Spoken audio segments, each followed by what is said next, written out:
De bord, Je m'attendais à quelque chose qui allait arriver après. Non. OK. Donc, on avait envie Non, de on faire va voir les images maintenant. De bord!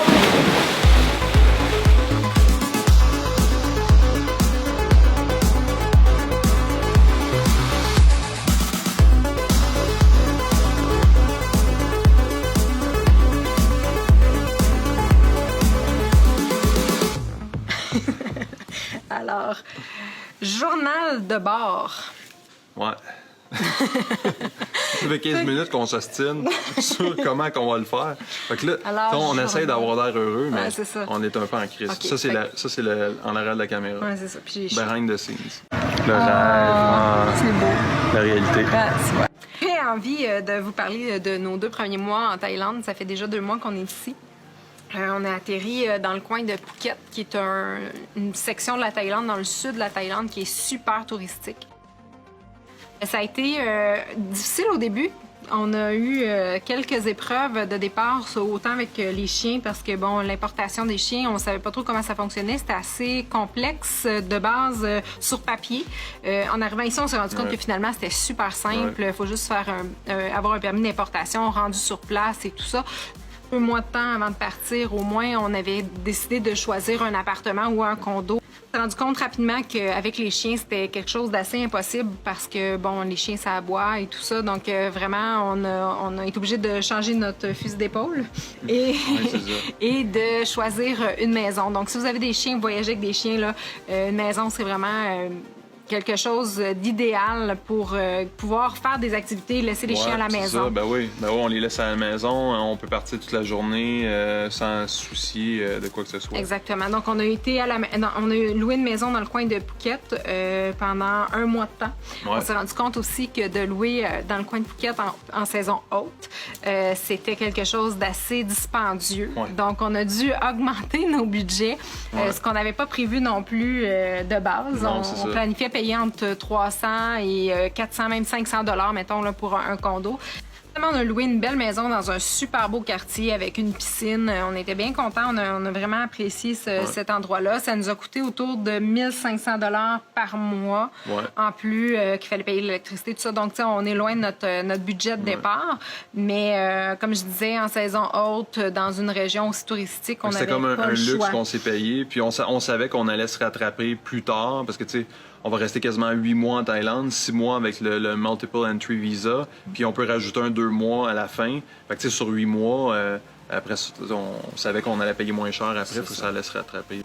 Relativement à ce qu'on a vécu il y a 10 ans, l'augmentation de la culture nord-américaine s'est fait de façon assez, même européenne, je dirais. C'est fait de façon assez radicale présentement en Thaïlande. Ouais. Nous, quand on est venu il y a longtemps, il y avait le pain, c'était vraiment pas bon.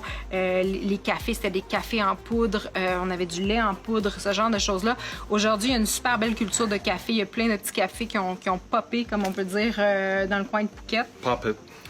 Il y a un petit peu de thaïlandais. On est capable de compter en thaïlandais. Alexandre va faire ça. OK, bon, on va le faire ensemble. Non, vas-y. Non, come on. On est capable. Vas-y, t'es capable. Tu l'as appris toi aussi. Non. Song. Sam. Si. Ha. Ok, jet, bat, gao, sip. Voilà. Et voilà. On a essayé d'apprendre quelques mots en thaïlandais parce que, sincèrement, des fois, on essayait d'appeler pour les chiens puis on n'était pas capable. Le mot dog, c'était pas quelque chose qu'ils comprenaient. Fait que là, on les a appris. Vraiment une belle culture, la Thaïlande. Ouais, les gens sont souriants. C'est vraiment des gens attentionnés, vraiment gentils puis tout ça. Fait que, voilà. Ouais, vraiment. Avant les trucs touristiques qu'on a fait à Phuket, dans le fond, on va vous en parler de quelques-uns. C'est, dans le fond, le premier attrait touristique qu'on est allé voir, c'est le Promthep Viewpoint, ce qui se trouve à être un genre de point of view, dans le fond, très haut, dans le coin de Rawai. Un belvédère. Un belvédère, c'est ce que je cherchais. Et un belvédère dans le coin de Rawai qui surplombe la plage de Nea Harn, ce qui est extrêmement... Une super belle plage, Nea Harn, ouais. Oui, vraiment. Puis c'est extrêmement intéressant au niveau des couchers de soleil parce que c'est les couchers de soleil les plus beaux qu'on a vus à date, là, dans le fond. Oui, vraiment. Puis, il y a un restaurant en haut aussi, tu sais, puis ça vaut la peine. Je me rappelle plus du nom, là. On va le mettre ici, en bas d'écran. Je pense qu'on l'a jamais su, mais c'est pas grave. Finalement, on a décidé de faire des tours en bateau. On s'est rendu premièrement avec une équipe de Français sur une île qui s'appelle Ratcha Island.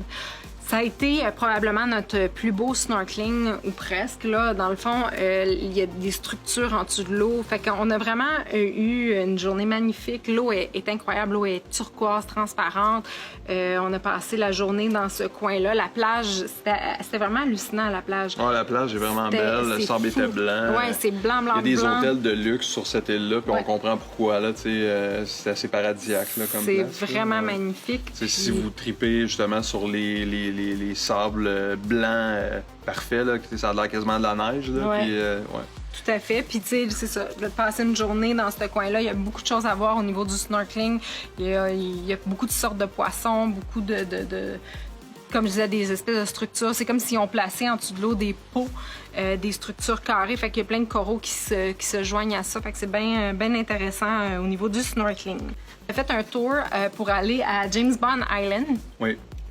C'est un tour qu'on n'aurait pas refait, mettons. Non, c'est ça.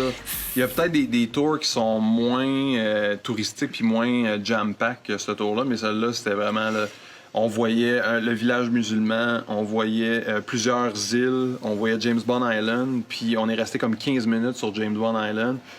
C'était comme à l'armée, là. C'était OK, on a 15 minutes, vous revenez, puis c'était... Note à moi-même, on fait plus jamais ça. C'était tout le temps, c'était un feu roulant. Là, ouais. Pour voir les baies puis les espèces de structures de montagnes, de roches, ça vaut quand même la peine, mais pour James Bond Island, c'était pas... tu sais, à cette heure, c'est tout bétonné. Je suspecte le méchant dans James Bond d'avoir tout fait ça. Ah, mais bon, ça, c'est ma théorie. Messieurs, I will remind you, this is un duel à la mort.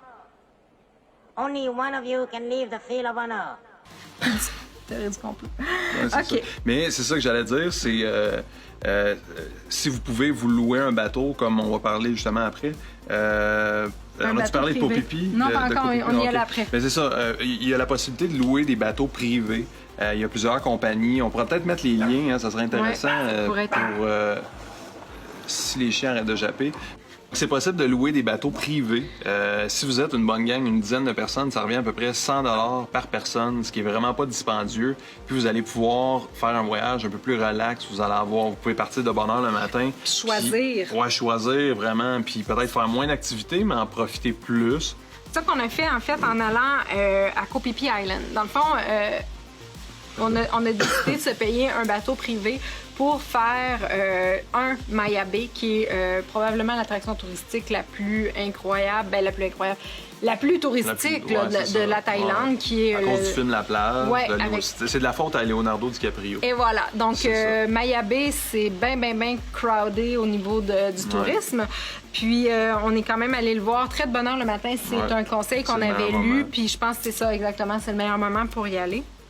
Par la suite, on a fait le tour de l'île, qui est une petite île quand même, mais on a fait le tour. On est allé faire du snorkeling dans une baie qu'on va marquer ici, là, parce que c'était vraiment très cool. Puis, on a aussi été dans un autre lagon. On a vraiment adoré cette partie-là. Ensuite, on s'est rendu à Bamboo Island. Ça, c'est un coup de cœur pour moi, là. J'ai jamais vu une eau aussi incroyable qu'à Bamboo Island. C'est vraiment une île qu'il faut voir. Puis ça, encore une fois... Plus t'arrives tôt, puis moins il y a de touristes. Fait que c'est un autre conseil à essayer, là, c'est d'y aller le plus tôt possible. Exactement. Mais ça vaut vraiment le détour, c'est magnifique comme île. Ah, on dirait que t'es tout seul au monde. Non, mais formidable. Ensuite, on s'est rendu sur l'île de Koh Phi Phi Don, dans le fond, qui est l'île principale où les gens peuvent dormir, où est-ce qu'il y a des hôtels, des restaurants et tout ça. Moi, personnellement, je vais parler pour moi, j'ai été assez déçue de retourner à Phi Phi Island parce qu'on y avait été il y a 10 ans, puis c'était un de mes meilleurs souvenirs, si on veut. C'est une île piétonnière, dans le fond, il n'y a pas de voiture et tout ça. Mais maintenant, avec l'augmentation de tourisme, je vous dirais que c'est plus ce que c'était. Ils ont bétonné la plage pour permettre aux gens de pouvoir marcher sur le côté. Il y a beaucoup plus de déchets, il y a beaucoup plus de... J'ai vraiment été déçue. Surtout l'eau qui est rendue, qui est plus transparente du tout. À l'époque, c'était, mon Dieu, crystal clear. Maintenant, c'est rendu un peu pollué. eu une bonne déception avec Pipidon, mais bon, je pense que Alexandre, lui, a quand même apprécié ce qu'il a vu. C'est sûr que la nature. Ben, est j'essayais belle. de voir, non, mais tu sais, je suis d'accord avec toi, là. C'est rendu, tu sais, on voit l'effet du tourisme, là. On est responsable de ça en même temps, tu sais. Oui, tout à fait. Par la suite, on a choisi finalement, pour avoir quelque chose de plus typique, de venir dans le nord de la Thaïlande, dans le coin de Chiang Rai. Au départ, notre choix s'est arrêté sur Chiang Mai. Chiang Mai, c'est rendu... OK, alors si jamais vous voulez plus de Journal de bord, vous pouvez vous abonner à notre chaîne YouTube. Sinon, vous pouvez nous suivre sur Instagram, sur Facebook ou aller lire notre blog au planbonheur.com.